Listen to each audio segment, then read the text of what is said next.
एक बार राजा विक्रमादित्य ने राज्य और प्रजा की सुख समृद्धि के लिए एक विशाल यज्ञ का आयोजन किया। कई दिनों तक यज्ञ चलता रहा। एक दिन राजा मंत्र पाठ कर रहे, तभी एक शिव वहां पधारे। राजा ने उन्हें देखा, पर यज्ञ छोकर उठना असंभव था। उन्होंने मन ही मन ऋषि का अभिवादन किया तथा उन्हें प्रणाम किया। ऋषि ने भी राज्य का अभिप्राय समझकर उन्हें आशीर्वाद दिया। जब राजा यज्ञ से उठे तो उन्होंने शिष्य से आने का प्रयोजन पूछा।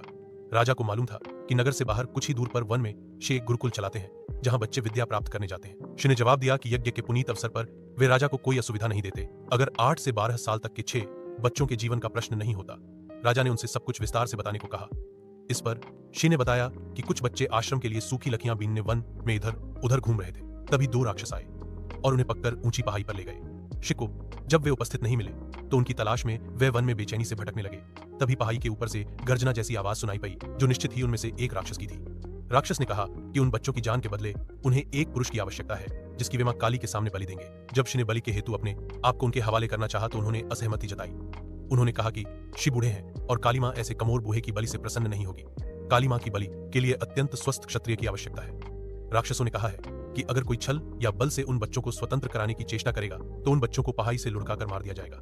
राजा विक्रमादित्य से ऋषि की परेशानी नहीं देखी जा रही थी। वे तुरंत तैयार हुए और शिष्य से बोले, आप मुझे उस पहाड़ी तक ले चले। मैं अपने आप को काली के सम्मुख बलि के लिए प्रस्तुत करूंगा। मैं स्वस्थ हूं और क्षत्रिय भी, राक्षसों को कोई आपत्ति नहीं होगी। ऋषि ने सुना तो हतप्रभ रह गए। उन्होंने लाख मनाना चाहा, पर विक्रम ने अपना फैसला नहीं बदला। उन्होंने कहा, अगर राजा के जीवित रहते उसके राज्य की प्रजा पर कोई विपत्ति आती है तो राजा को अपने प्राण देकर भी उस विपत्ति को दूर करना चाहिए। राजा ऋषि को साथ लेकर उस पहाड़ी तक पहुंचे। पहाड़ी के नीचे उन्होंने अपना घोड़ा छोड़ दिया तथा पैदल ही पहाड़ पर चढ़ने लगे। पहाड़ी वाला रास्ता बहुत ही कठिन था, पर उन्होंने कठिनाई की परवाह नहीं की। वे चलते चलते पहाड़ की चोटी पर पहुंचे। उनके पहुंचते ही राक्षस बोला कि उन्हें बच्चों की रिहाई की शर्त मालूम है या नहीं। राजा ने कहा कि वे सब कुछ जानने के बाद ही यहाँ आए हैं। उन्होंने राक्षसों से बच्चों को छो देने को कहा।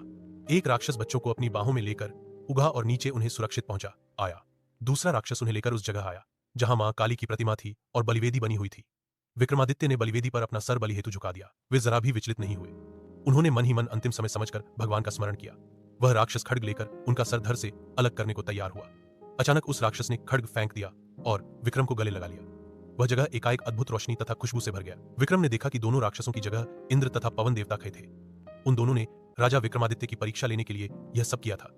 वे देखना चाहते थे कि विक्रम सिर्फ सांसारिक चीजों का दान ही कर सकता है या प्राणोत्सर्ग करने की भी क्षमता रखता है। उन्होंने राजा से कहा कि उन्हें यज्ञ करता देख ही उनके मन में इस परीक्षा का भाव जन्मा था। उन्होंने विक्रम को यशस्वी होने का आशीर्वाद दिया तथा कहा कि उनकी कीर्ति सदियों तक चारों ओर फैलेगी।